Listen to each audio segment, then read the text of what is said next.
तुम्हालाही नेहमीपेक्षा काहीतरी वेगळं स्नॅक्स बनवायचं आहे का? दिसायला खूप सुंदर असेल आणि चवीलाही खूप भारी असेल, तर एकदा या पद्धतीने हे स्नॅक्स बनवून बघा. मुलांना खूप आवडेल. घरी पार्टी वगैरे असेल तर काहीतरी वेगळं करायची इच्छा असेल तर हे स्नॅक्स तुम्ही बनवू शकता. तर यासाठी आपल्याला काय करायचं आहे, सर्वात आधी लागणार आहे मैदा. तर इथे 1 कप मी मैदा घेतलेला आहे आणि यामध्ये घालूया आपण चवीनुसार मीठ आणि सोबतच थोडासा ओवा घालायचा आहे बरं का. पाव चमचा एवढा ओवा ना हातावरती असं चुरून घालायचा, म्हणजे त्याचा फ्लेवर छान येतो. ओवा नक्की घाला. 1 चमचा तूप घेतलेला आहे. तूप, बटर जे तुमच्याकडे असेल ते घेऊ शकता. यामुळे काय होतं, जो मैद्याला व्यवस्थित बटर लावून आपण तूप लावून मिक्स केल्यामुळे आपली जो स्नॅक्स आहे ना मस्त खुसखुशीत होतं. तर हे बघा, मस्त असं तूप चांगलं मैद्याला असं हाताने चोळून चोळून लावायचं आहे. 2-3 मिनटं असं केल्यामुळे तुमचं स्नॅक्स आहे खूप कुरकुरीत होईल. तर हे बघा, मैद्याला मी मस्त असं तूप लावून घेतलेलं आहे. आता ना असं घट्ट मूठ बांधून बघायची.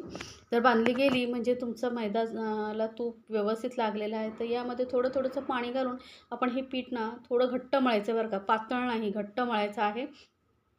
जर तुम्हाला स्नॅक्स कुरकुरीत पाहिजे असेल तर हे पीठ जे आहे थोडं घट्ट मळायचं.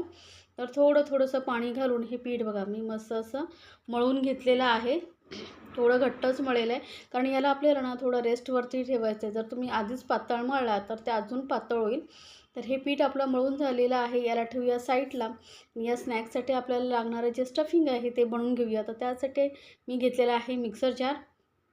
यामध्ये घालते धणे, तर 1 मोठा चमचा धणे घालते, अर्धा चमचा बडीशेप घालायची आहे आणि जिरं घालायचं आहे अर्धा चमचा.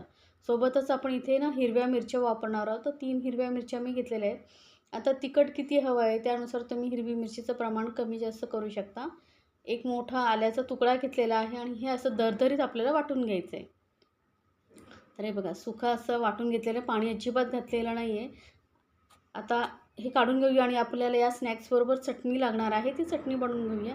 तर खूप सारी घेतलेली आहे कोथिंबीर, यामध्येच घालायची थोडीशी पुदिन्याची पानं आणि 2 हिरव्या मिरच्या. आता इथे तिखट तुम्हाला पाहिजे त्यानुसार तुम्ही हिरवी मिरची कमी जास्त घाला.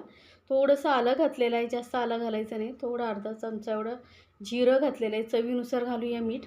आणि ह्या चटणीला ना दाटसरपणा आणि टेस्ट येण्यासाठी इथे मी ना आलू सेव घालते, किंवा जे स्नॅक्स नमकीन असेल ना तुमच्याकडे ते तुम्ही घालू शकता, कुठली सेव वगैरे. 2 चमचे घातलेले आहे आणि यामध्ये पाणी घालून चांगली दाटसरच अशी आपल्याला चटणी वाटायची, जास्त पातळ नाही. बघा असं कलर आलेला आहे. आता ही चटणी ठेवूया साईडला. आणि इथे मी उकळलेले बटाटे घेतलेले आहेत. 3 मोठ्या आकाराचे बटाटे आहेत. छोटे असेल ते 4-5 घेऊ शकता. हे मोठे आहेत त्यामुळे मी 3 घेतलेले आहेत. हे हाताने आपण असे कुस्करून घेऊया बटाटे. तर बटाटे बघा हाताने कुस्करून घेतलेले आहेत. आता वळूया गॅसकडे. गॅसवरती कढईमध्ये थोडंसं तेल घेतलेलं आहे. त्यामध्ये आपण जी चटणी बनवून ठेवली होती ती घालून घ्यायची आणि मस्त अशी परतून घ्यायची आहे. गॅस मंद ठेवायचं आहे, कारण यामध्ये पाणी नाही आहे तर खाली लागू शकतं. त्यामुळे गॅस मंद ठेवून आपण हे मस्त असं भाजून घ्यायचं आहे मसाला तेलामध्ये. मस्त सुगंध सुटलेला आहे बरं का. आता यामध्ये ना आपल्याला घालायचं आहे पाव चमचा एवढी हळद, सोबतच अर्धा चमचा एवढा लाल मिरची पावडर घालते, अर्धा चमचा आमचूर पावडर घालते. आमचूर पावडर नक्की घाला, मस्त टेस्ट येते चटपटीत अशी. आमचूर पावडर नसेल तर चाट मसाला असेल तोही घातला तरी चालेल. आता हे मसाले आपण छान असे सुके परतून घेतल्यानंतर यामध्ये लगेचच घालायचं आहे बटाटा आणि चवीनुसार घालूया मीठ. पटापट मिक्स करून घेऊया आणि गॅस एकदम मंदवरती आहे, कारण पाणी अजिबात नाही आहे. कारण हे जे आपल्याला स्टफिंग बनवायचं आहे ना मस्त असं सुकं पाहिजे, त्यामुळेच आपलं स्नॅक छान कुरकुरीत होतं. आता वरून घालूया कोथिंबीर आणि इथे मी थोडासा गरम मसाला घालते. पटापट मिक्स करून घेऊया. पाहिजे असेल तर तुम्ही गॅस बंद करू शकता. आणि इथे थोडीशी ना मी काजूचे तुकडे घालते, तुम्हाला आवडत असेल तर घाला, नाही घातला तरी चालेल. मिक्स करून हे आपलं झालेलं आहे स्टफिंग तयार. किती छान दिसते बघा. मस्त असं हलकं असं स्मॅश करून घेतलेलं आहे. आता हे आपल्याला पूर्णपणे थंड करून घ्यायचं आहे. तर स्टफिंग मी थंड करून घेते. त्यानंतर आता वळूया आपण जो मैदा मळून ठेवला होता तो छान असा मुरला गेलेला आहे. मस्त असं मैदा आपलं सेट झालेला आहे.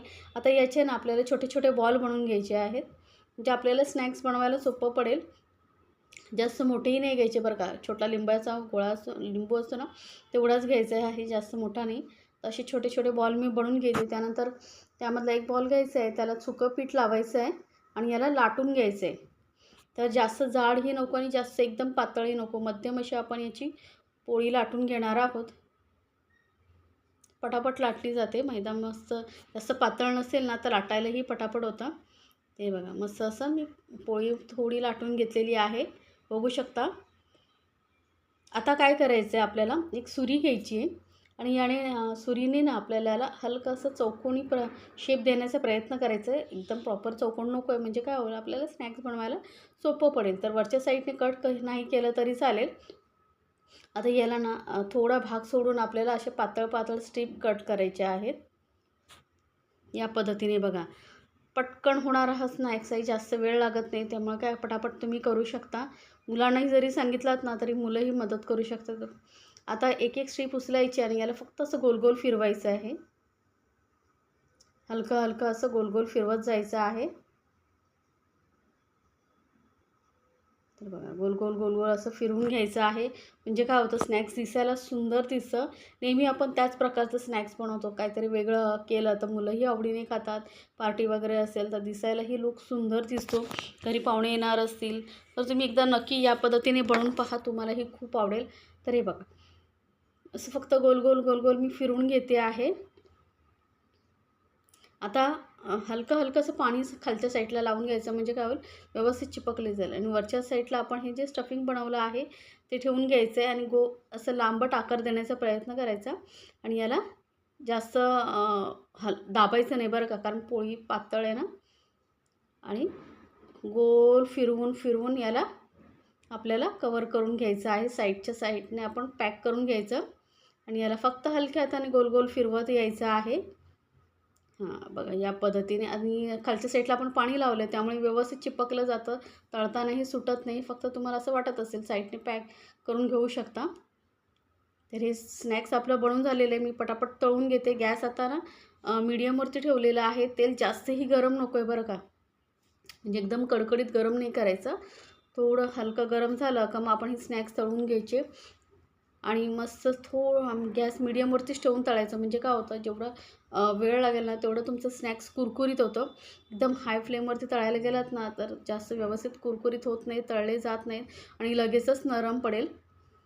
तर आता मस्त एका साईडने सेट झाल्यानंतर दुसऱ्या साईडनेही तळून घेते.